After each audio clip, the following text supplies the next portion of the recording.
Hey everyone, I know that this isn't the type of video that I normally make, but I saw something this week that I feel the need to comment on, and it's related to Dungeons and Dragons, so it's tangentially related to the things that I talk about on the channel.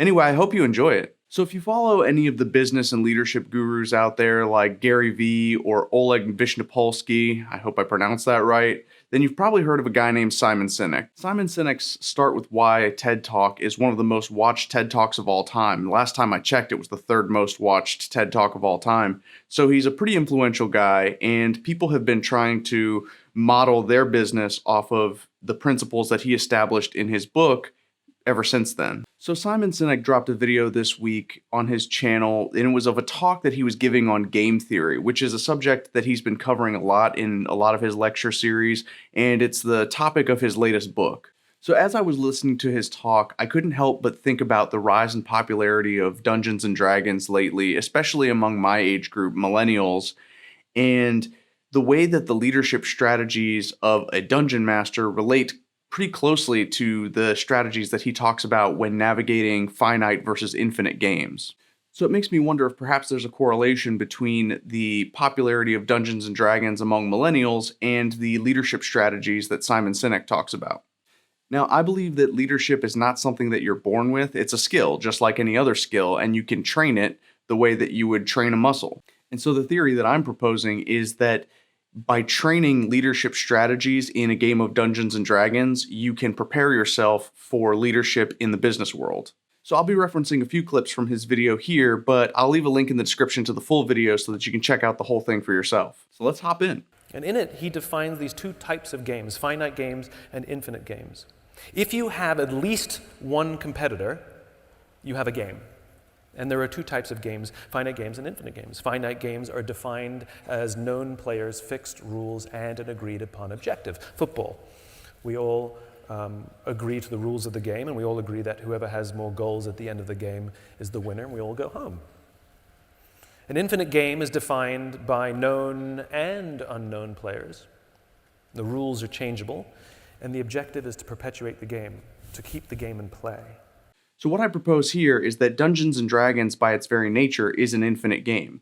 Players can drop in and out depending on where you are in the campaign. The rules are adaptable based on the needs of the story.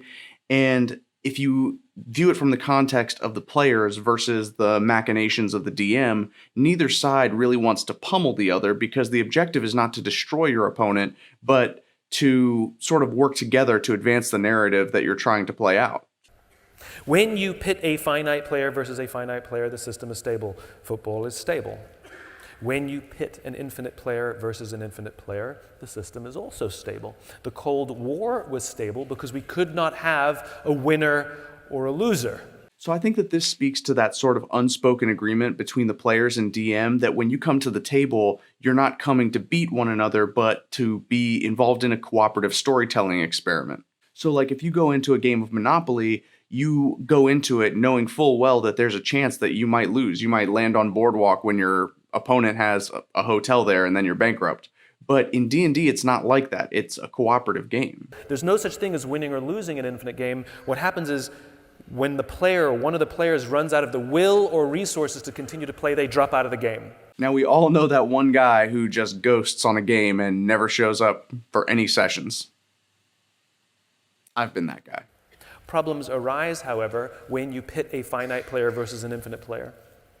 Because finite players are playing to win, and infinite players are playing to keep playing, and they'll make very different strategic choices as a result. So if you've ever had a bad experience playing a tabletop role-playing game, I'm willing to bet that there's a good chance that the root of that was a conflict in this area.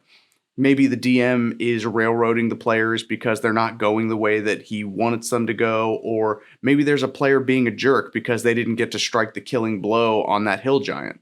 Now, I feel like these situations are easily remedied by remembering that D&D is an infinite game, and there's always going to be another plot twist that the DM can throw at your feet, or another giant to slay. So it's important not to view the success of the game in terms of winning and losing, but rather how far did we advance the story in this session. There's no such thing as being number one in marriage. There's no such thing as winning in your friendships. There's no such thing as winning global politics, and there's definitely no such thing as winning business. Okay, now I'm going to shift metaphors here on you a bit. Instead of viewing it in the context of the players versus the DM, let's view it as the DM being sort of the manager of a group of employees that are the players. So when you think about the relationships that Simon lists off here, would you rather have the poker player who's never lost a game or the DM who has been running a successful campaign for the last 5 years at the helm of your company? You see, one is always thinking long term, and the other one is just trying to win the game. And heck, even within the game of poker, you have the strategy where you can slow play, and you understand that the game is more than just one hand. So you know that you're going to be losing a lot of little bets, you'll fall behind, but then you wait for the hand that allows you to win all your money back. The point, of course, is that you never go all in unless you have an unbeatable hand. Now, spoiler alert, in real life, there are no unbeatable hands. And there's no such thing as winning or being the best. There's only ahead and behind. And the only true competitor in an infinite game is yourself. The goal is to make a better product this year than you had last year, to ensure that your culture is stronger this year than it was last year, that your leaders are growing at a stronger pace this year than they were last year, that everything about your organization, your systems, everything is improving, improving, and improving. It's constant improvement. There is no end to this game. Now, this is a great approach for young and experienced people in both business and in Dungeons & Dragons, because your success is not defined by one session or even one whole campaign. The objective is to improve upon yourself from week to week, to view the things that you did last week that you feel like you can improve on and make sure that you're striving to better that in the weeks to come. Now, this is a habit that you can train yourself while playing D&D and then carry over into the business world. There are 5 things that have to happen to really become a leader for the infinite game. 1, you have to have a just cause. 2, you have to have trusting teams. 3, you have to have a worthy adversary.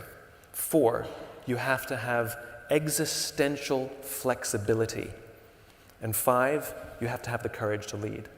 Okay, so I'll touch on each of these 5 points and how they relate to D&D one at a time, but it does serve as a great outline not only how to be a great business leader, but also how to be a great dungeon master. Just causes are a description of a future state so ideal that for all practical purposes we will never actually achieve that vision, but we will die trying. That is the point. Now, I know it might seem like it sometimes, but you are not going to die trying to get 5 friends together to play D&D on the weekend. But what it does mean is, as the dungeon master, you're going to have to sacrifice your Friday night so that you can plan the adventure that your friends are going to play on Sunday. It means not getting to play that new video game that you want to, or not getting to go to the bar with your friends because you're busy setting aside that time to prepare something for the people that are trusting you to deliver this content. Now, there's no great moral justice in playing a game of Dungeons & Dragons, but the idea is that you've trained yourself in the sacrifice and discipline in order to deliver that content. And so when you have to make those hard decisions for something that matters in your career or in your life, you're prepared to make those sacrifices when the time comes. Number 2, trusting teams. Now, Simon goes on to tell one of my favorite stories that he recites, where he meets an employee in Las Vegas who works for both the Four Seasons and Caesar's Palace. Now, the story might be apocryphal, but the idea is that the employee is happier and works harder at Four Seasons than he does at Caesar's Palace because the managers at Four Seasons understand that he's a person and give him the tools that he needs to succeed while giving him the authority to make decisions on the job. Whereas at Caesar's Palace, they play a game of gotcha and are constantly watching over his shoulders and micromanaging him. So it's the same employee with 2 different outcomes. Now, what having those people means to a dungeon master is having players who work with you and don't disrupt the game. This means that sometimes you're going to have to communicate with them to find out what type of game they want to play and make sure that that's the type of game that you're going to run. And that's the type of conversation that a hiring manager would have to have with a potential employee to make sure that the goals of the employee align with the goals of the company. So the idea is that having these conversations with your players will better prepare you to have these conversations with your employees later on down the road. Because if you've never had to do it, then you don't know how to initiate that conversation with your employee. That's a trusting team. That's what a circle of safety is, when we come to work and we feel we can be ourselves. Now, Matt Colville has talked about this in one of his videos about how it's the responsibility, at least in part, to the DM to facilitate a safe and welcoming environment to each player to the best of their ability.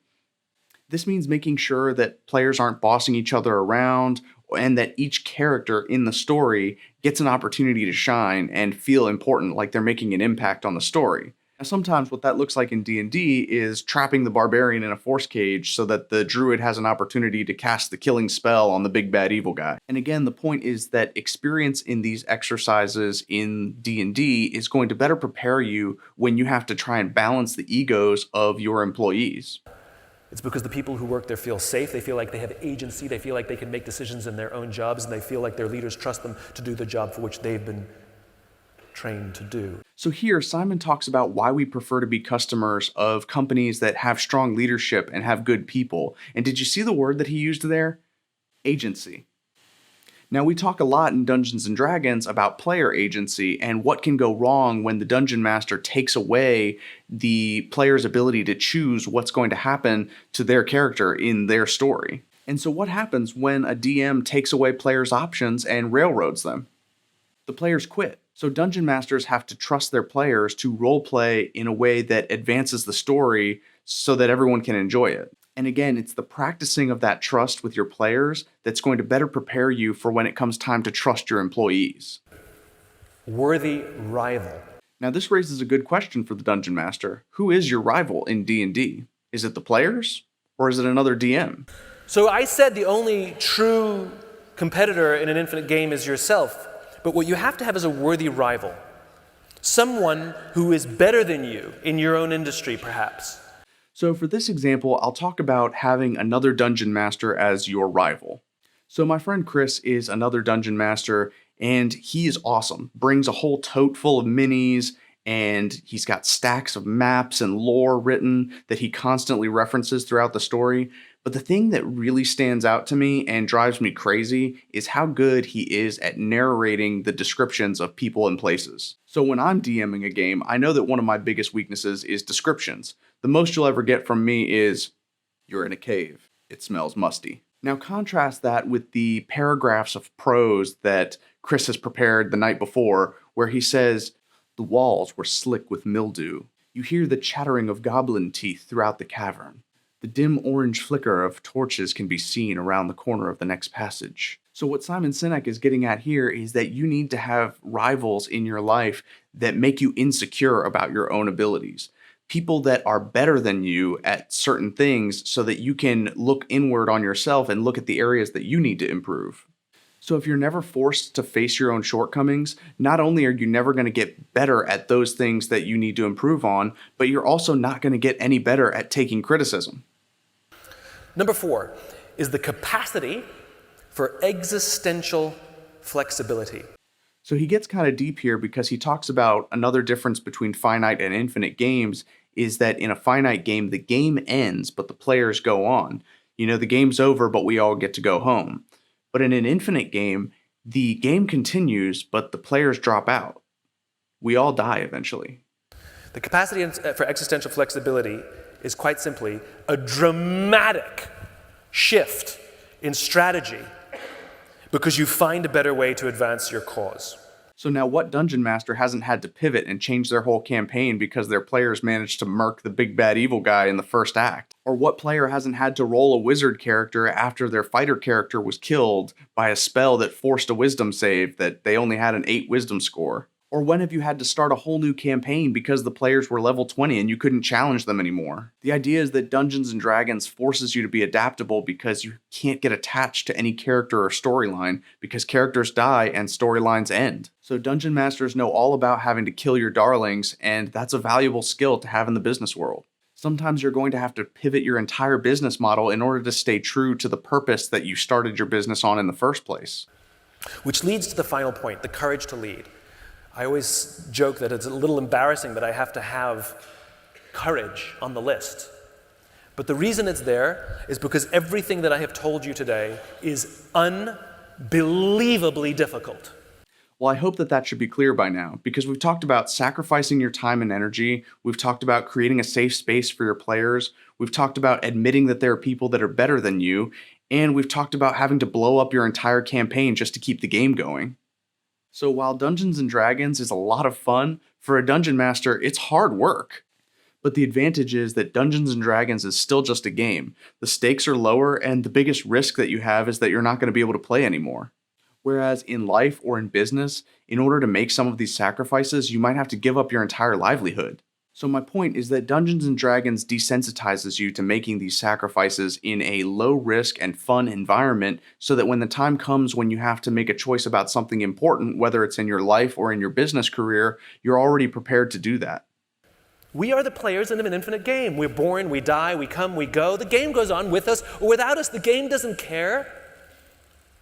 And like the game of business, like the game of education, like the game of global politics, we do not get to pick the game, but we do get to pick how we play. So that's it. I just wanted to say how I believe that leadership is a skill that can be practiced, and that Dungeons and Dragons can be a powerful tool in teaching cooperation and leadership in the business world in a fun environment. Now, that said, I am a huge fan of Simon Sinek's work, and if you have any interest in learning more about leadership, I definitely recommend that you go check out his books and his videos on YouTube. Now, if you agree with me that Dungeons and Dragons can be a great tool in training the leaders of the next generation, then don't forget to like and share this video. Now, for all the D&D players and dungeon masters out there, let me know what lessons you've learned playing D&D that you've adapted into your business career. Thank you guys so much as always for watching, and I will catch you later.